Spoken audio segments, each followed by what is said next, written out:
In this video, we are going to continue study of nucleophilic acyl substitution reactions. We will look at reactions of nitriles, preparation of acyl halides, and summary of reactions we covered so far. First, we are going to look at reactions of nitriles. The most important reaction of nitriles is hydrolysis. Of course, there are other reactions of nitriles, but we are only looking at hydrolysis because that one is one that converts nitriles into carboxylic acids or derivatives. Hydrolysis of nitriles can occur under acidic or basic conditions. Under acidic conditions, reaction is catalytic, and in the presence of an acid catalyst in aqueous solution, nitriles can be hydrolyzed all the way to corresponding carboxylic acids. As you will see later, intermediates are corresponding amides. Under basic conditions, reaction is base-induced, so stoichiometric amount of base is required, and final products are carboxylate anions. Again, amides are the intermediates.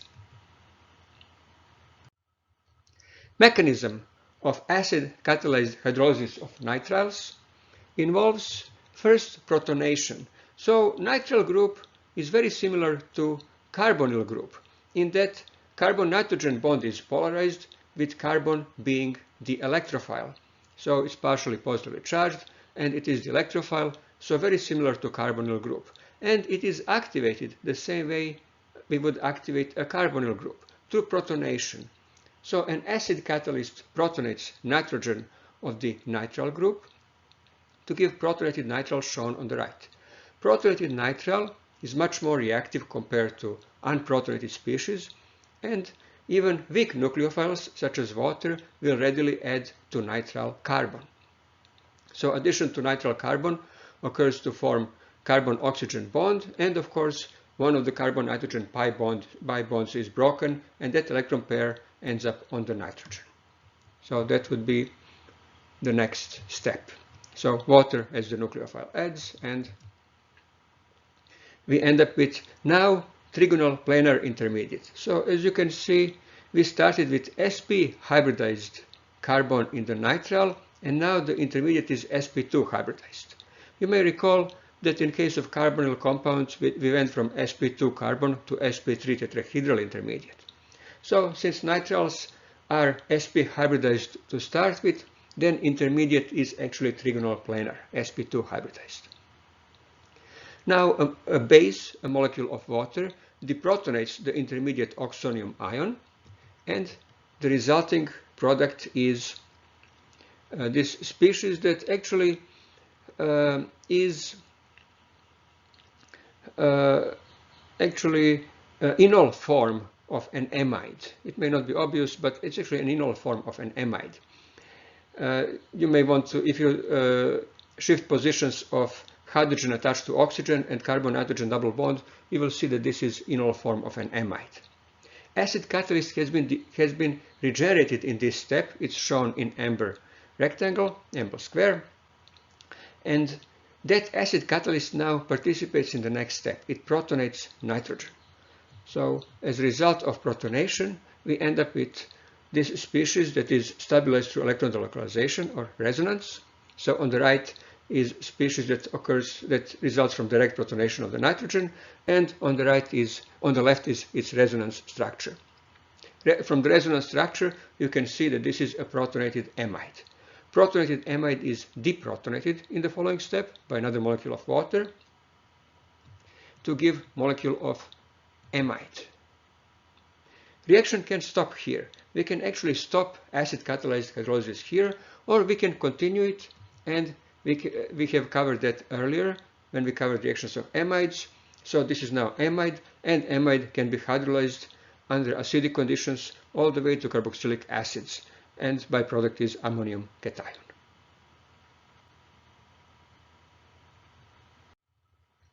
Under basic conditions, reaction is base promoted, which means that stoichiometric amount of base is required. So hydroxide anion, base in the aqueous solution, is strong nucleophile, and strong nucleophile adds to nitrile group. Addition results in trigonal planar species shown on the right. So again, we have carbon atom going from sp hybridization to sp2 in the intermediate. The intermediate involves nitrogen anion. That nitrogen anion in the next step is, so this is base, so in the next step it's protonated by molecule of water, by the solvent. And in the following step, the intermediate, the protonated intermediate is deprotonated at the oxygen atom. So OH group is deprotonated to give the, so you see in the intermediate, OH is deprotonated to give the deprotonated amide. So under basic conditions, now we have deprotonated amide species as the intermediate. Deprotonated amide is protonated one more time by molecule of water to give amide and hydroxide anion. So that's where reaction can stop. We can stop reaction here and isolate amide. Alternatively, reaction can continue under basic conditions in base-mediated hydrolysis of amides, which we already covered earlier in the course. And so amide goes on following that mechanism to give carboxylate anion and ammonia.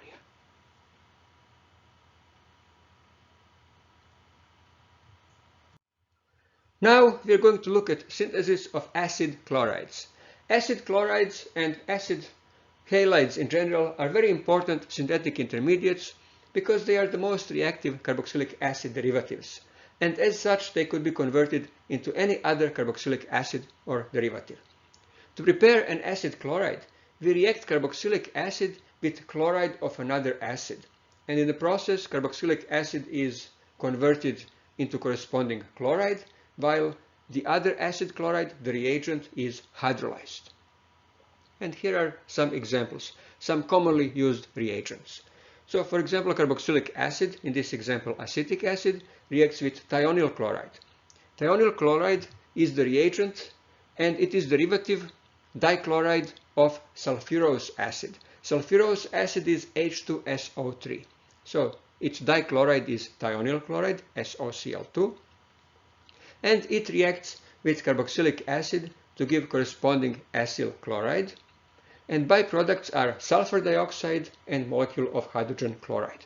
Both are gases, both sulfur dioxide and hydrogen chloride are gases, and they bubble out of the solution. So reaction is actually very clean because the only product is acyl chloride. Now if starting carboxylic acid contains some functional groups that are sensitive to acid, that could react with acid, then we also need to add pyridine to reaction mixture. We need to add weak base such as pyridine. That one reacts with hydrogen chloride to give pyridinium hydrochloride, and that prevents acid from affecting any functional groups elsewhere in the molecule. As you can see from this equation, stoichiometry is 1:1. One of the two chlorine atoms from thionyl chloride is incorporated into the product, into acyl chloride, and the other one is lost as molecule of HCl. Another commonly used reagent is phosphorus trichloride. That's trichloride of phosphorous acid, H3PO3. Now stoichiometry is actually 3:1 because one molecule of phosphorus trichloride can convert 3 molecules of carboxylic acid into corresponding acyl chloride. Byproduct is phosphorous acid. Again, if there is an acid-sensitive functional group in the starting carboxylic acid, we may need to add pyridine. To prepare bromides, acyl bromides, we use corresponding reagent, phosphorus tribromide. We could also use thionyl bromide. Phosphorus tribromide reacts with carboxylic acid to give corresponding acyl bromide, and again byproduct is phosphorus acid. A little bit more recent reagents are oxalyl halides, oxalyl chloride and oxalyl bromide. So oxalic acid is dicarboxylic acid, and this is its dichloride, C2O2Cl2. Oxalyl chloride readily reacts with carboxylic acids to give corresponding chloride, carboxylic chloride or acyl chloride. And byproducts are all gases, a molecule of carbon dioxide, a molecule of carbon monoxide, and molecule of hydrogen chloride. All of them are gases, so all of them bubble out of the solution, and again we get product in excellent yield, and heating is not needed. Again, if starting material, starting carboxylic acid, contains acid-sensitive functional groups, we may have to add a base such as pyridine. To prepare bromides, we use corresponding reagent oxalyl bromide. And as before, reaction works the same way. So stoichiometry is 1:1. So carboxylic acid is converted to corresponding acyl bromide. Byproducts are all gases: carbon dioxide, carbon monoxide, and hydrogen bromide. Again, if starting carboxylic acid contains acid-sensitive functional group, we will add pyridine to react with hydrogen bromide in this case to form pyridinium hydrobromide. We can explore mechanism of synthesis of acid chlorides on reaction of thionyl chloride. So thionyl chloride reacts actually typically with carboxylate anion. Carboxylic acids themselves are at equilibrium with carboxylate anion. Since they are acids, there is acid-base equilibrium, there is some deprotonation, and small amount of carboxylate anion is present. That one is better nucleophile, stronger nucleophile compared to carboxylic acid, and nucleophile adds to sulfur-oxygen double bond. Or that functional group is very similar to carbonyl group. So sulfur-oxygen double bond is very similar to carbonyl group in that sulfur is the electrophile and nucleophiles readily add to it, readily form a bond to it. So sulfur-oxygen bond forms. Just like phosphorus, sulfur forms very strong bonds to oxygen, and so organic reactions often occur in such a way that sulfur-oxygen bond is formed. And this is one such reaction. The result is formation of tetrahedral intermediate with respect to sulfur. So sulfur atom goes from being sp2 hybridized in thionyl chloride to sp3 hybridized in tetrahedral intermediate.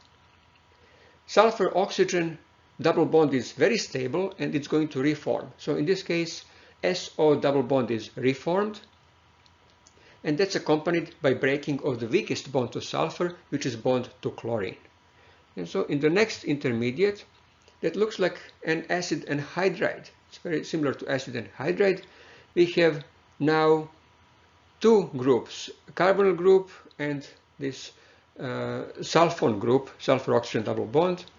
Both are susceptible to attack by a nucleophile, and nucleophile is recently released chloride anion. It's going to attack carbonyl group because carbon has, in this case, greater electron deficiency. So chloride attacks now carbonyl carbon to give new tetrahedral intermediate. And that tetrahedral intermediate reforms carbon-oxygen double bond, carbonyl group, with loss of the leaving group. And leaving group is this rather complex group, SO2Cl. It's a good leaving group because it results in formation of very stable molecule, sulfur dioxide, that's shown here on the left. So as leaving group leaves, acyl chloride is formed, and sulfur dioxide is formed, and also chloride anion leaves. That chloride anion combines with hydrogen from the starting material, from the carboxylic acid, to form molecule of hydrogen chloride, HCl, and both sulfur dioxide and HCl bubble out of the solution. So that's the overall mechanism of formation of acid chlorides.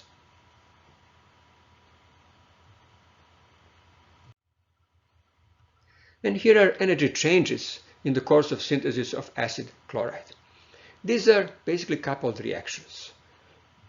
Our intention is to convert carboxylic acid into corresponding chloride. But you can see that this reaction shown here in red rectangles is unfavorable, because you would be converting more stable species, carboxylic acid, into less stable acyl chloride. That's thermodynamically unfavorable reaction. We can carry out thermodynamically unfavorable reactions as long as we couple them with thermodynamically favorable reaction so that overall process is favorable. And so we couple this unfavorable reaction with favorable reaction, and that's hydrolysis of an acid chloride.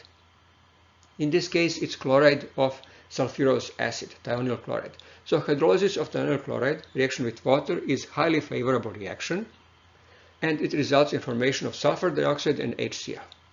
So we have on the left side starting materials and on the right side products. If we cancel out species that are present on both sides, and that's water and one molecule of HCl, we end up with net, so you see HCl. We are cancelling molecules of HCl that are present both on the left and right side as reactant and starting material. So one molecule of HCl from the products is cancelled out, and we cancel out molecules of water. We end up with net overall reaction. So from this analysis, it's clear that we need to react carboxylic acid with thionyl chloride, and products will be acyl chloride, sulfur dioxide, and molecule of HCl.